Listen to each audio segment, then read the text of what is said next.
ಈಗ ಏನಾಗಿದೆ ಅಂದರೆ ಇಲ್ಲಿ ಎರಡು ತಂತ್ರಗಾರಿಕೆ ಇದೆ. ಒಂದು ಸ್ವತಃ ಸತೀಶ್ ಜಾರಕಿಹೊಳಿ ಅವರ ತಂತ್ರಗಾರಿಕೆ, ಇನ್ನೊಂದು ಡಿ ಕೆ ಶಿವಕುಮಾರ್, ಮುಖ್ಯಮಂತ್ರಿ ಡಿ ಕೆ ಶಿವಕುಮಾರ್ ಅವರ ರಾಜಕೀಯ ತಂತ್ರ.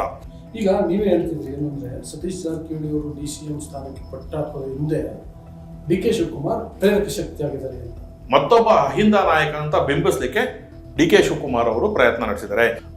ಸತೀಶ್ ಜಾರಕಿಹೊಳಿ ಅವರು ಕಾಂಗ್ರೆಸ್ ಪಕ್ಷದಲ್ಲಿ ತಮ್ಮದೇ ಆದಂತಹ ಪ್ರಾಬಲ್ಯವನ್ನು ಹೊಂದಿದ್ದಾರೆ. ತಮ್ಮದೇ ಒಂದು ಶಾಸಕರು, ಕನಿಷ್ಠ ಒಂದು 30-40 ಜನ ಶಾಸಕರನ್ನ ಪಟ್ಟಾಗಿಟ್ಕೊಂಡಿರುವಂಥ ಸತೀಶ್ ಜಾರಕಿಹೊಳಿ ಅವರ ಉಪಮುಖ್ಯಮಂತ್ರಿಯ ಬೇಡಿಕೆ, ಈಗ ನಡೆಯುವಂಥ ಉಪಮುಖ್ಯಮಂತ್ರಿಯ ಬೇಡಿಕೆಯ ಹಿಂದೆ ಪ್ರೇರಕ ಶಕ್ತಿ ಡಿ ಕೆ ಶಿವಕುಮಾರ್ ಅಂತಾರೆ. ಬಿಜೆಪಿ ಪ್ರಾಬಲ್ಯ ಇದೆ ಮೇಲ್ನೋಟಕ್ಕೆ. ಹಾಗಾಗಿ ಆ ಪ್ರಾಂತ್ಯಕ್ಕೆ ಸೇರಿದಂತ ನಾಯಕನಿಗೆ, ಪ್ರಭಾವಿ ನಾಯಕನಿಗೆ ಉನ್ನತ ಹುದ್ದೆಯನ್ನು ಕೊಡುವ ಮೂಲಕ ಅಲ್ಲಿ ಕಾಂಗ್ರೆಸ್ ಪಕ್ಷ ಮುಂದಿನ ವಿಧಾನಸಭೆ ಚುನಾವಣೆಗೆ ರೆಡಿ ಮಾಡುವಂಥದ್ದು, ಇದು ಇವರ ಲೆಕ್ಕಾಚಾರ ಆಗಿದೆ. ನಮಸ್ಕಾರ, politics.com ಕಾರ್ಯಕ್ರಮಕ್ಕೆ ಸ್ವಾಗತ. ನಾನು ದಂಡೇಶ್ ಪೊಕ್ಕಿನಕೆರೆ.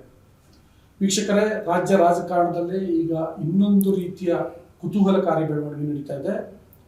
ಲೋಕೋಪಯೋಗಿ ಸಚಿವ ಸತೀಶ್ ಜಾರಕಿಹೊಳಿ ಅವರು ದೆಹಲಿಗೆ ಹೋಗಿದ್ದಾರೆ. ಅವರು DCM ಸ್ಥಾನವನ್ನು ಪಡಿಲೇಬೇಕು ಅಂತ ಪಟ್ಟು ಹಾಕ್ತಿದ್ದಾರೆ.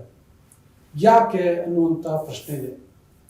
ಜೊತೆಗೆ ಸತೀಶ್ ಜಾರಕಿಹೊಳಿ ಅವರು ಅಷ್ಟು ಬಿಗಿಪಟ್ಟ ಹಾಕ್ಲಿಕ್ಕೆ ಬೇರೆ ಯಾರ ಕುಮ್ಮಕ್ಕಿದೆ ಮತ್ತು ಯಾವ ಕಾರಣಕ್ಕೆ ಎನ್ನುವಂಥ ಪ್ರಶ್ನೆಗಳು ಕೂಡ ಇದ್ದಾವೆ. ಇದ್ರ ಬಗ್ಗೆ ಬೇರೆ ಬೇರೆ ರೀತಿಯ ಚರ್ಚೆಗಳು ನಡೀತಾ ಇದ್ದಾವೆ. ಒಟ್ಟಾರೆ ಈ ಬೆಳವಣಿಗೆ ಬಗ್ಗೆ ಮಾತಾಡಲಿಕ್ಕೆ ನಮ್ಮ ಜೊತೆಗೆ ಹಿರಿಯ ಪತ್ರಕರ್ತರಾದಂತಹ RS ನಟರಾಜ್ ಅವರು ಇದ್ದಾರೆ. ಅವ್ರ ಜೊತೆ ಮಾತಾಡ್ತೀನಿ. ಅದಕ್ಕೂ ಮೊದಲು ನಾನು ನಿಮಗೆ ರಿಕ್ವೆಸ್ಟ್ ಮಾಡ್ತೀನಿ, ನೀವು ಇನ್ನೂ ವಾರ್ತಾ ಭಾರತಿಯನ್ನು ಸಬ್ಸ್ಕ್ರೈಬ್ ಮಾಡಿಲ್ಲ ಅಂದರೆ ದಯವಿಟ್ಟು ಸಬ್ಸ್ಕ್ರೈಬ್ ಮಾಡಿ, ಲೈಕ್ ಮಾಡಿ, ಶೇರ್ ಮಾಡಿ, ಬೆಲ್ ಬಟನ್ ಅನ್ನು ಪ್ರೆಸ್ ಮಾಡಿ. ಈಗ ನಟರಾಜ್ ಅವ್ರ ಜೊತೆಗೆ ನಮ್ಮ ಮಾತುಕತೆಯನ್ನು ಶುರು ಮಾಡ್ತೀನಿ. ಸರ್, ಕಾರ್ಯಕ್ರಮಕ್ಕೆ ಸ್ವಾಗತ. Thank you. ಯಾಕೆ ಸತೀಶ್ ಜಾರಕಿಹೊಳಿ ಅವರು ಅಟ್ ಎನಿ ಕಾಸ್ಟ್ ನಾನು DCM ಆಗಲೇಬೇಕು ಅಂತ ಪ್ರಯತ್ನ ಪಡ್ತಿದ್ದಾರೆ? ತೆರೆಯಿಂದ ಎಷ್ಟು ಸೀರಿಯಸ್ ಆಗಿದ್ದಾರೆ ಅಂತ ನಿಮಗೂ ಗೊತ್ತು. ಯಾಕೆ ಅಂತ ಇದು 2028 ಚುನಾವಣೆಯನ್ನು ಗಮನದಲ್ಲಿಟ್ಕೊಂಡು 4-6 ಆ್ಯಂಗಲ್ ಇದೆ ಇದಕ್ಕೆ.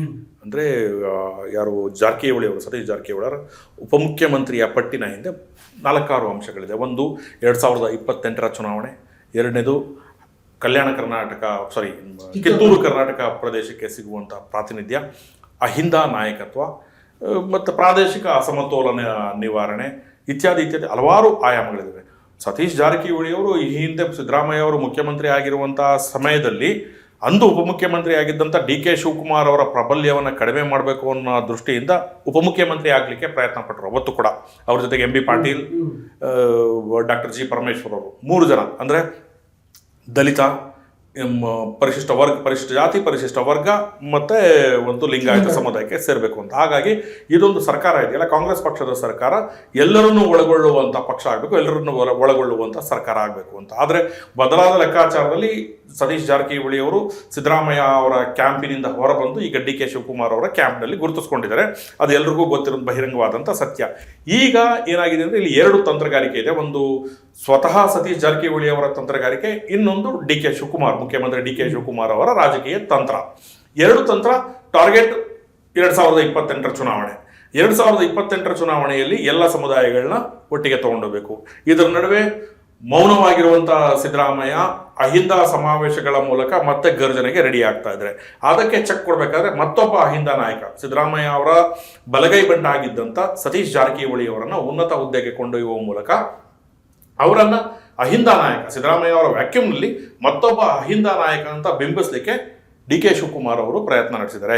ಅಂದರೆ ಉತ್ತರ ಕರ್ನಾಟಕದ ಒಬ್ಬ ಪ್ರಭಾವಿ ಪರಿಶಿಷ್ಟ ಪಂಗಡದ ನಾಯಕನಿಗೆ ಉನ್ನತ ಹುದ್ದೆ ಕೊಡುವ ಮೂಲಕ ಹೆಚ್ಚು ಪ್ರಾತಿನಿಧ್ಯ ಕೊಟ್ಟರೆ ಸರ್ಕಾರ ಇನ್ನಷ್ಟು ಸ್ಥಿರವಾಗುತ್ತೆ. ಯಾಕೆಂದರೆ ಸತೀಶ್ ಜಾರಕಿಹೊಳಿ ಅವರು ಕಾಂಗ್ರೆಸ್ ಪಕ್ಷದಲ್ಲಿ ತಮ್ಮದೇ ಆದಂಥ ಪ್ರಾಬಲ್ಯವನ್ನು ಹೊಂದಿದ್ದಾರೆ. ತಮ್ಮದೇ ಒಂದು ಶಾಸಕರು, ಕನಿಷ್ಠ ಒಂದು 30-40 ಜನ ಶಾಸಕರನ್ನ ಪಟ್ಟಾಗಿಟ್ಕೊಂಡಿರುವಂಥವ್ರು. ಹಾಗಾಗಿ ಅವರ ಒಂದು ಬೆಂಬಲದೊಂದಿಗೆ ಇನ್ನಷ್ಟು ಸುಭದ್ರ ಸರ್ಕಾರ ಕೊಡ್ಬೋದು ಮತ್ತು ಈ ಕಾಂಬಿನೇಷನಲ್ಲಿ ಮುಂದಿನ ವಿಧಾನಸಭೆ ಚುನಾವಣೆಯನ್ನು ಎದುರಿಸಬಹುದು ಅನ್ನುವಂಥದ್ದು ಡಿ ಕೆ ಶಿವಕುಮಾರ್ ಅವರ ಲೆಕ್ಕಾಚಾರ. ಹಾಗಾಗಿಯೇ ಸತೀಶ್ ಜಾರಕಿಹೊಳಿ ಅವರ ಉಪಮುಖ್ಯಮಂತ್ರಿಯ ಬೇಡಿಕೆ, ಈಗ ನಡೆಯುವಂಥ ಉಪಮುಖ್ಯಮಂತ್ರಿಯ ಬೇಡಿಕೆಯ ಹಿಂದೆ ಪ್ರೇರಕ ಶಕ್ತಿ ಡಿ ಕೆ ಶಿವಕುಮಾರ್ ಅಂತಾರೆ.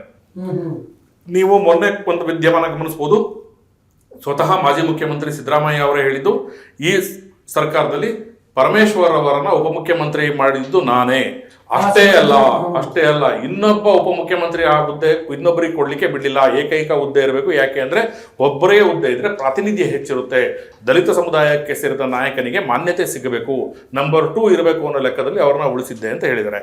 ಹೀಗಾಗಿ ಅದು ಮೇಲ್ನೋಟಕ್ಕೆ ಕಾಣುತ್ತೆ ಪರಮೇಶ್ವರ್ ಅವರು ಮಾಜಿ ಮುಖ್ಯಮಂತ್ರಿ ಸಿದ್ದರಾಮಯ್ಯ ಅವರ ಫೇಸ್ ಅಂತೇಳಿ. ಹಾಗಾಗಿ ಆ ಇದರಿಂದ ಕ್ಲಚಸ್ ಇಂದ ಹೊರಬರಬೇಕು ಅಂತ ತಂತ್ರ ಮಾಡ್ತಾ ಇರುವಂಥ ಡಿ ಕೆ ಶಿವಕುಮಾರ್ ಈಗ ಅದಕ್ಕೆ ಮತ್ತೊಂದು ಇದನ್ನ ಇಟ್ಕೊಂಡು ಇನ್ನೊಂದು ಪವರ್ ಸೆಂಟರ್ ಆಗಿ, ಅಂದ್ರೆ 2 ಉಪಮುಖ್ಯಮಂತ್ರಿ ಆದಾಗ ಇಬ್ಬರದು ಈಕ್ವಲ್ ರೆಸ್ಪಾನ್ಸಿಬಿಲಿಟಿ ಬರುತ್ತೆ. ತನ್ನಿಂತಾನೆ ಡಿ ಕೆ ಶಿವಕುಮಾರ್ ಪರಮೋಚ್ಚ ನಾಯಕ ಅನ್ನೋ ಥರದಲ್ಲಿ ಸರ್ಕಾರದಲ್ಲಿ ನಂಬರ್ 1 ಅನ್ನೋದ್ರಲ್ಲಿ ಅಬಾಧಿತವಾಗಿರುತ್ತೆ. ನಂಬರ್ 2 ಎರಡನೇ ಪವರ್ ಸೆಂಟರ್ ಇರಲ್ಲ, 2, 3, 4 ಅಂತ ಹೋಗುತ್ತೆ, ಅದರ ಪ್ರಾತಿನಿಧ್ಯ ಕಡಿಮೆ ಆಗುತ್ತೆ. ಹಾಗಾಗಿ ಇದು ಡಿ ಕೆ ಶಿವಕುಮಾರ್ ಅವರ ಲೆಕ್ಕಾಚಾರ. ಒಂದು, ಸಿದ್ದರಾಮಯ್ಯ ಅವರ ಅಹಿಂದ ಹೋರಾಟ ಏನು ಆರಂಭ ಆಗುತ್ತೆ ಅದಕ್ಕೆ ಪ್ರತಿಯಾಗಿ ಜಾರಕಿಹೊಳಿ ಅವರಿಗೆ ಪ್ರಾತಿನಿಧ್ಯ ಕೊಟ್ಟು ಜಾರಕಿಹೊಳಿ ಅವರನ್ನ ಅಹಿಂದ ಸಮುದಾಯದ ನಾಯಕ ಅಂತ ಬಿಂಬಿಸುವ ಮೂಲಕ ಸಿದ್ದರಾಮಯ್ಯ ಅವರ ಅಹಿಂದಕ್ಕೆ ಮತ್ತೊಂದು ಪ್ರತಿಸ್ಪರ್ಧಿ ಮಾಡೋದು. ಇನ್ನೊಂದು, ಪರಮೇಶ್ವರ್ ಅಷ್ಟೇ ಅಲ್ಲ, ಇವರು ಒಬ್ಬ ಉಪಮುಖ್ಯಮಂತ್ರಿ ಇದ್ದಾರೆ ಅನ್ನುವಂಥ ಒಂದು. ಎರಡನೇದು. ಮೂರನೇದು, ಕಿತ್ತೂರು ಕರ್ನಾಟಕ ಪ್ರದೇಶದಲ್ಲಿ ಬಿಜೆಪಿ ಪ್ರಾಬಲ್ಯ ಇದೆ ಮೇಲ್ನೋಟಕ್ಕೆ. ಹಾಗಾಗಿ ಆ ಪ್ರಾಂತ್ಯಕ್ಕೆ ಸೇರಿದಂಥ ನಾಯಕನಿಗೆ, ಪ್ರಭಾವಿ ನಾಯಕನಿಗೆ ಉನ್ನತ ಹುದ್ದೆಯನ್ನು ಕೊಡುವ ಮೂಲಕ ಅಲ್ಲಿ ಕಾಂಗ್ರೆಸ್ ಪಕ್ಷ ಮುಂದಿನ ವಿಧಾನಸಭೆ ಚುನಾವಣೆಗೆ ರೆಡಿ ಮಾಡುವಂಥದ್ದು. ಇದು ಇವರ ಲೆಕ್ಕಾಚಾರ ಆಗಿದೆ. ಈಗ ನೀವೇ ಹೇಳ್ತಿದ್ರಿ ಏನಂದ್ರೆ, ಸತೀಶ್ ಜಾರಕಿಹೊಳಿ ಅವರು DCM ಸ್ಥಾನಕ್ಕೆ ಪಟ್ಟಾಕೋದ ಹಿಂದೆ ಡಿ ಕೆ ಶಿವಕುಮಾರ್ ಪ್ರೇರಕ ಶಕ್ತಿ ಆಗಿದ್ದಾರೆ ಅಂತ. ಸ್ವತಃ ಸತೀಶ್ ಜಾರಕಿಹೊಳಿ ಅವರು 2028ಕ್ಕೆ ನಾನು ಮುಖ್ಯಮಂತ್ರಿ ಅಭ್ಯರ್ಥಿ, ಈಗೆಲ್ಲ ನನ್ನ ಕ್ಲೈಮು 2028ಕ್ಕೆ ಅಂತ ಬಹಳಷ್ಟು ಸಲ ಹೇಳಿದ್ದಾರೆ. ಅದರ ಭಾಗವಾಗಿ ನಾನು ಈಗ DCM ಆದರೆ 2028ಕ್ಕೆ CM ಸ್ಥಾನ ಕೇಳಬಹುದು. ಕರೆಕ್ಟ್. 2028 ಕಾಂಗ್ರೆಸ್ ಸರ್ಕಾರ ಬಂದ್ಮೇಲೆ ಮೊದಲು 1-2 ವರ್ಷ ಆದ್ಮೇಲಾದ್ರೂ ಕೇಳಬಹುದು. ಹೌದು. ಸೊ ಮುಖ್ಯಮಂತ್ರಿ ಸ್ಥಾನಕ್ಕೆ ಹೋಗ್ಬೇಕು ಅಂತಂದ್ರೆ ಇದು ಬೇಕು. ಇದು ಒಂದ್ ರೀತಿ ಸೆಮಿಫೈನಲ್. ಕರೆಕ್ಟ್. ನಾನು DCM ಸ್ಥಾನವನ್ನ ಪಡ್ಕೊಳ್ಳೇಬೇಕು ಅಂತ ಕ್ಲೇಮ್ ಮಾಡ್ತಿದ್ರ. ಇಲ್ಲ, ಇಲ್ಲೇನಾಗಿದೆ ಅಂದರೆ, ಈ ಹಿಂದೆ ಎಲ್ಲ ಹೇಳ್ತಾ ಇದ್ರು ನೀವು ಮುಖ್ಯಮಂತ್ರಿ ರೇಸಲ್ಲಿ ಇದ್ದೀರಾ ಅಂತ. ಇಲ್ಲ, ನಂದೇನಿಲ್ಲ, ನಂದು ಈಗೆಲ್ಲ ಮುಗೀತು, ನಂದೇನಿದ್ರು 2028ಕ್ಕೆ ಅಂತ. ಅದಾದ ನಂತರ ಡಿ ಕೆ ಶಿವಕುಮಾರ್ ಅವರು ಮುಖ್ಯಮಂತ್ರಿ ಆದ ನಂತರ ಅವ್ರ ಟೋನ್ ಚೇಂಜ್ ಆಯ್ತು. ಎಲ್ಲಿ ಮುಗಿತಲ್ಲ, ಇನ್ನು 2028 ಏನಿಲ್ಲ, ಎಲ್ಲ ಆಯ್ತಲ್ಲ ಆಗಲೇ. ಅಂದರೆ ಶಿವಕುಮಾರ್ ಅವ್ರಿಗೆ ಸಿಕ್ಕಂಥ ಅಧಿಕಾರಾವಧಿ ತುಂಬ ಕಡಿಮೆ ಇದೆ. ಹಾಗಾಗಿ ಮುಂದೆ ವಿಧಾನಸಭೆ ಚುನಾವಣೆಯಲ್ಲಿ ಅವ್ರ ಲೀಡರ್ಶಿಪ್ಪಲ್ಲೇ ಹೋಗ್ತೀವಿ. ಅವ್ರ ನಂತರದಲ್ಲಿ ಮತ್ತೆ ಅಧಿಕಾರಕ್ಕೆ ಬಂದರೆ ಸ್ವಾಭಾವಿಕವಾಗಿ ಡಿ ಕೆ ಶಿವಕುಮಾರ್ ಅವರೇ ಮುಖ್ಯಮಂತ್ರಿ ಆಗ್ತಾರೆ. ಅದಾದ ನಂತರದಲ್ಲಿ ಇವರು ಈಗ ಏನು ಡಿ ಕೆ ಶಿವಕುಮಾರ್ ಅವರು ಒಂದು ವಾದವನ್ನ ಮಂಡನೆ ಮಾಡಿದ್ರು ಸಿದ್ದರಾಮಯ್ಯ ಅವ್ರ ಜೊತೆ, ಆಗ ಅವರ ವಾದವನ್ನ 2 ವರ್ಷ, ಈಗ 2 ವರ್ಷ ಸಿಕ್ಕಿರುತ್ತೆ, ನಂತರದಲ್ಲಿ 3 ವರ್ಷನ 2.5 ವರ್ಷ ಮುಗಿದ್ಮೇಲೆ ಸಾಕು, ನಿಮ್ಮ ಟರ್ಮ್ ನನಗೆ ಕೊಡಿ, ಸ್ವಾಭಾವಿಕ ಆಯ್ಕೆ ಆಗಬೇಕು ಅನ್ನೋದು ಲೆಕ್ಕಾಚಾರದಲ್ಲಿ ಅವ್ರಿಗೊಂದು ಅವಕಾಶ ಸಿಕ್ಕಿತ್ತು ಈ ಸರ್ಕಾರ ರಚನೆ ಆಗುವಂಥ ಸಮಯದಲ್ಲಿ. ಪಕ್ಷ KPCC ಅಧ್ಯಕ್ಷ ಸ್ಥಾನವನ್ನು ಒಪ್ಕೊಳ್ಳಿ ಅಂತ.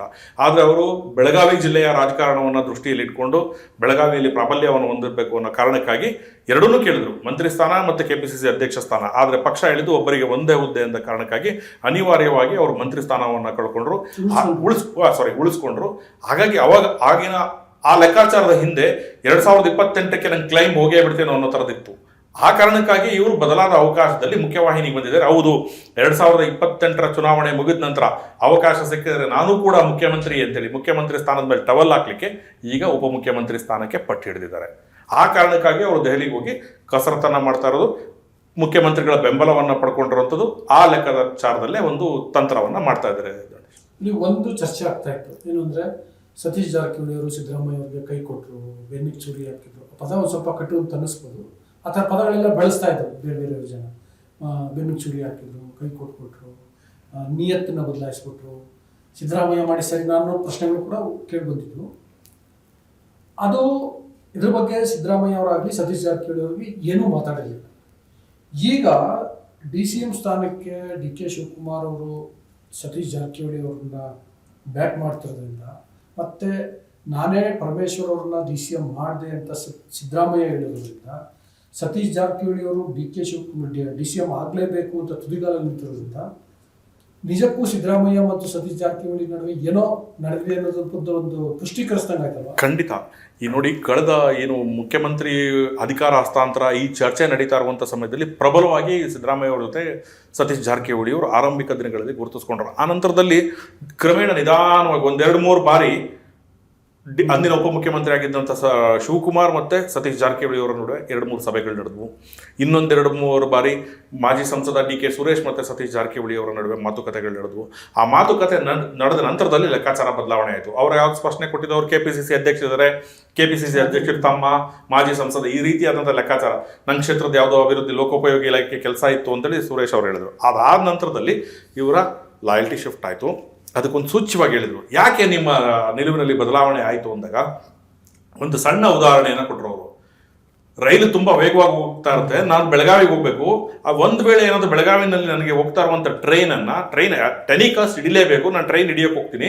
ಬೆಂಗಳೂರಲ್ಲಿ ಟ್ರೈನ್ ಮಿಸ್ ಆಯ್ತು ಅಂದ್ರೆ ತುಮಕೂರಲ್ಲಿ ಹಿಡಿತೀನಿ, ತುಮಕೂರಲ್ಲಿ ಮಿಸ್ ಆಯ್ತು ಅಂದ್ರೆ ಅರಸೀಕೆರೆ ಬಿಟ್ಟರೆ ದಾವಣಗೆರೆ, ಆ ಟೆಲಿಕಾಸ್ಟ್ ನಾನು ಬೆಳಗಾವಿ ರೀಚ್ ಆಗಲೇಬೇಕು. ಹಾಗಾಗಿ ಟ್ರೈನ್ ಹಿಡಿತೀನಿ. ಟ್ರೈನ್ ಹಿಡಿಲಿಲ್ಲ ಅಂತ ಹೇಳಿದ್ರೆ ನಾನು ಇಲ್ಲೇ ಕೂರ್ಬೇಕಾಗುತ್ತೆ. ಹಾಗಾಗಿ ನಾನು ಓಡುವ ಟ್ರೈನ್ ಹಿಂದೆ ಹೋಗೋದು ಅಂತ ಅರ್ಥ. DK ಶಿವಕುಮಾರ್ ಈಗ ವೇಗವಾಗಿ ಓಡ್ತಾ ಇರೋದು, ನಾನು ಆ ಬೋಗಿನಲ್ಲಿ ಆ ಟ್ರೈನಲ್ಲಿ ಹತ್ಕೊಳ್ಳೇಬೇಕು ಅನ್ನೋದನ್ನ ಹೇಳಿದ್ರು.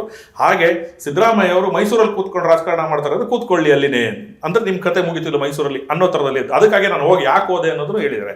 ಹಂಗಾಗಿ ಈಗಲೂ ಕೂಡ ಅವರು ಸಿದ್ದರಾಮಯ್ಯ ಅವರ ಆ ನೆರಳಿನಿಂದ ಹೊರಬಂದು ತಾವೇ ಅವರಿಗೆ ಒಂದು ಕನಸಿದೆ ಗಣೇಶ್. ಈ ಮೊದಲು ಕೂಡ ಅಹಿಂದ ಸಂಘಟನೆ ಮಾಡುವಂಥ ಸಮಯದಲ್ಲಿ ಸಿದ್ದರಾಮಯ್ಯ ಅವರು ಅವರಿಗೆ ಬಲಗೈ ಬಂಟನಾಗಿ ನಿಂತಿದ್ದು ಸತೀಶ್ ಜಾರಕಿಹೊಳಿ ಅವರು. ತುಮಕೂರಿನಲ್ಲಿ ಮೊದಲ ಸಮಾವೇಶ ನಡೆಯುತ್ತಲ್ಲ, ಆ ಸಮಾವೇಶ ಆರ್ಗನೈಸ್ ಮಾಡಿದ್ದು ಅವರನ್ನೇ. ನಂತರದಲ್ಲಿ ಕೆಲವು ಮಠಗಳಲ್ಲಿ ಅಲ್ಲಿ ಸಭೆಗಳು ನಡೆಯುತ್ತೆ, ಎಲ್ಲವನ್ನೂ ಕೂಡ ಸತೀಶ್ ಜಾರಕಿಹೊಳಿ ಅವರೇ ನಿರ್ವಹಣೆ ಮಾಡಿದ್ರು, ಜೊತೆಲಿದ್ರು. ಆದರೆ ಬದಲಾದ ಪರಿಸ್ಥಿತಿಯಲ್ಲಿ ಅವರ ಅಧಿಕಾರದಿಂದ ಬಂದಂಥ ಸಮಯದಲ್ಲಿ ಏನೇನೋ ಆಯಿತು. ಆ ನಂತರದಲ್ಲಿ ಇವರು ಕೂಡ ಒಂದು ಸಂಘಟನೆಯನ್ನ ಮಾಡಿಕೊಂಡು ದಲಿತ ಹಿಂದುಳಿದ ಸಮುದಾಯಗಳನ್ನ ನಾನು ಒಗ್ಗೂಡಿಸ್ತೀನಿ ಅನ್ನೋಂಥ ನಿಧಾನವಾಗಿ ಆ ಪ್ರದೇಶದಲ್ಲೇ ಮಾಡ್ತಾ ಇದ್ರು. ಈಗ ಸಿದ್ದರಾಮಯ್ಯ ಅವರು ಸ್ವಲ್ಪ ವಯಸ್ಸಿನ ಕಾರಣ ಸೇರಿದಂಥ ಹಲವಾರು ಕಾರಣಗಳಿಂದಾಗಿ ಸ್ವಲ್ಪ ಅವರ ವರ್ಚಸ್ಸನ್ನು ಕಡಿಮೆ ಮಾಡ್ಕೊಂಡಿರೋದ್ರಿಂದ ಮತ್ತು ಆ ಹೋರಾಟದ ಹುಮ್ಮಸ್ಸು ಒಂದು ವಯಸ್ಸಿನ ಕಾರಣಕ್ಕಾಗಿ, ಬೇರೆ ಏನೂ ಇಲ್ಲ, ಆ ಕಾರಣಕ್ಕಾಗಿ ಆ ಒಂದು ವ್ಯಾಕ್ಯೂಮ್ ಕ್ರಿಯೇಟ್ ಆಗಿದೆ. ಆ ವ್ಯಾಕ್ಯೂಮನ್ನು ನಾನು ಯಾಕೆ ಕಬಳಿಸ್ಕೊಳ್ಬಾರ್ದು, ಅದನ್ನು ನಾನು ಯಾಕೆ ತುಂಬಬಾರ್ದು ಅನ್ನೋ ಲೆಕ್ಕದಲ್ಲಿ ಅವರು ಅಹಿಂದ ಸಮಾವೇಶಗಳಿಗೆ ಮುಂದಾಗ್ತಾ ಇದ್ದಾರೆ. ಈಗ ಮುಂದಿನ ತಿಂಗಳು ಅಥವಾ ಅಕ್ಟೋಬರ್ನಲ್ಲಿ ನಡೆಯುವಂಥ ಹುಬ್ಬಳ್ಳಿಯಲ್ಲಿ ಒಂದು ಸಮಾವೇಶ ಆಯೋಜನೆ ಮಾಡಿದ್ದಾರೆ. ಅದು ಕೂಡ ಸತೀಶ್ ಜಾರಕಿಹೊಳಿ ಅವರೇ ಆಯೋಜನೆ ಮಾಡ್ತಾ ಇರೋದು. ಹಾಗಾಗಿ ಸಿದ್ದರಾಮಯ್ಯ ಅವರ ಗೈರು ಹಾಜರಿಯಲ್ಲಿ ತಾವು ಒಬ್ಬ ಅಹಿಂದ ನಾಯಕನಾಗಿ ಹೊರಹೊಮ್ಮಬೇಕು ಅನ್ನೋ ಲೆಕ್ಕದಲ್ಲಿ ಹೊರಟಿದ್ದಾರೆ. ಒಟ್ಟು ಇದರಿಂದ ಚುನಾವಣಾ ರಾಜಕಾರಣ ಶಿವಕುಮಾರ್ ಅವ್ರದ್ದು ಒಂದು ಒಕ್ಕಲಿಗ, ಲಿಂಗಾಯತ, ದಲಿತ ಅನ್ನುವಂಥ ಮೈನಾರಿಟಿ ಅಲ್ಪಸಂಖ್ಯಾತರು, ಇದ್ರ ಜೊತೆಗೆ ಇದನ್ನು ಸೇರಿಸ್ಕೊಂಡು ಮತ ಬ್ಯಾಂಕನ್ನು ಸಾಲಿಡ್ ಮಾಡಿಕೊಂಡು 2028 ಚುನಾವಣೆಯನ್ನು ಎದುರಿಸಬೇಕು ಅನ್ನೋಂಥ ಲೆಕ್ಕಾಚಾರ. ಜೊತೆಗೆ ಪ್ರಾದೇಶಿಕ ಅಸಮತೋಲನ. ಈಗ ನೋಡಿ, ದಕ್ಷಿಣ ಕರ್ನಾಟಕಕ್ಕೆ ಬಂದಾಗ DK ಶಿವಕುಮಾರ್ ಅವರು ಇರ್ತಾರೆ, ಉತ್ತರ ಕರ್ನಾಟಕಕ್ಕೆ ಬಂದಾಗ ಕಲ್ಯಾಣ ಕರ್ನಾಟಕಕ್ಕೆ ಮಲ್ಲಿಕಾರ್ಜುನ್ ಖರ್ಗೆ, ಪ್ರಿಯಾಂಕ್ ಖರ್ಗೆ ಇಂಥ ಹೆವಿ ವೇಟ್ಸ್ ಇದ್ದಾರೆ. ಆದರೆ ನಿಮ್ಮ ಕಿತ್ತೂರು ಕರ್ನಾಟಕಕ್ಕೆ ಬಂದಾಗ ಕಾಂಗ್ರೆಸ್ಸಿನ ಇದು ಬಂದಾಗ ಅಂತಹ ಪ್ರಭಾವಿ ನಾಯಕರು ಇಲ್ವೇನೋ ಅನ್ನೋಂಥದ್ದಿದೆ. ಆ ಕೊರಗನ ಇವರಿಗೆ ಉಪಮುಖ್ಯಮಂತ್ರಿ ಹುದ್ದೆ ಕೊಡುವ ಮೂಲಕ ನಿವಾರಣೆ ಮಾಡಿ ಪಕ್ಷವನ್ನು 2028ಕ್ಕೆ ರೆಡಿ ಮಾಡುವಂಥ ಲೆಕ್ಕಾಚಾರ ಅಡಗಿದೆ. ಇದರಲ್ಲಿ ಸಹಜವಾಗಿ ರಾಜಕಾರಣನೂ ಇದ್ದೇ ಇರುತ್ತೆ, ಪರಮೇಶ್ವರ್ ಅವರ ಪ್ರಾಬಲ್ಯವನ್ನು ಕಡಿಮೆ ಮಾಡುವ ಒಂದು ಹುನ್ನಾರ ಕೂಡ ಇದರಲ್ಲಿದೆ. Ganesh, okay, thank you. ವೀಕ್ಷಕರು, ಇಷ್ಟೊತ್ತು ಸತೀಶ್ ಜಾರಕಿಹೊಳಿ ಅವರ ತಂತ್ರ ಏನು, ಮತ್ತೆ ಸತೀಶ್ ಜಾರಕಿಹೊಳಿ ಅವರಿಗೆ ಪ್ರೇರಕ ಶಕ್ತಿ ಆಗಿರುವಂಥ DK ಶಿವಕುಮಾರ್ ತಂತ್ರ ಏನು ಅಂತ ನಟರಾಜ್ ಅವರು ತಿಳಿಸಿದ್ದಾರೆ. ನಿಮ್ಮ ಅಭಿಪ್ರಾಯ ಏನು ಅಂತ ನೀವು ಕೂಡ ಕಾಮೆಂಟ್ ಬಾಕ್ಸಲ್ಲಿ ತಿಳಿಸಿ. ಜೊತೆಗೆ ಇನ್ನೂ ವಾರ್ತಾಭಾರತಿಯನ್ನು ಸಬ್ಸ್ಕ್ರೈಬ್ ಮಾಡಿಲ್ಲ ಅಂದರೆ ದಯವಿಟ್ಟು ಸಬ್ಸ್ಕ್ರೈಬ್ ಮಾಡಿ, ಲೈಕ್ ಮಾಡಿ, ಶೇರ್ ಮಾಡಿ, ಬೆಲ್ ಬಟನ್ ಪ್ರೆಸ್ ಮಾಡಿ. Thank you. ನಮ್ಮ ಕಾರ್ಯಕ್ರಮಗಳನ್ನ ನೀವು ನೋಡ್ತಾ ಇದ್ರೆ ನಮ್ಮ ಚಾನೆಲ್ ಅನ್ನ ಸಬ್ಸ್ಕ್ರೈಬ್ ಮಾಡಿ, ಪಕ್ಕದ ಬೆಲ್ ಐಕಾನ್ ಒತ್ತಿ ನಮ್ಮನ್ನ ಬೆಂಬಲಿಸಿ. ಹಾಗೆ ನಮ್ಮ ಕಾರ್ಯಕ್ರಮಗಳನ್ನ ಲೈಕ್ ಮಾಡಿ, ಕಮೆಂಟ್ ಮಾಡಿ, ಅದನ್ನ ಬೇರೆಯವರಿಗೂ ವಾಟ್ಸ್ಆಪ್ ಮೂಲಕ ಶೇರ್ ಮಾಡಿ. ನೀವು ಹೀಗೆ ಮಾಡಿದಾಗ ನಮ್ಮ ಚಾನೆಲ್ ಇನ್ನಷ್ಟು ಮತ್ತಷ್ಟು ಜನರಿಗೆ ತಲುಪಲು ನೀವು ನಮ್ಮೊಂದಿಗೆ ಸಹಕರಿಸಿದ ಹಾಗಾಗುತ್ತೆ. ಇದು ನೀವು ಯಾವುದೇ ಖರ್ಚಿಲ್ಲದೆ ಕೆಲವೇ ಸೆಕೆಂಡುಗಳಲ್ಲಿ ನೀಡಬಹುದಾದ ಸಹಕಾರ. ಧನ್ಯವಾದಗಳು.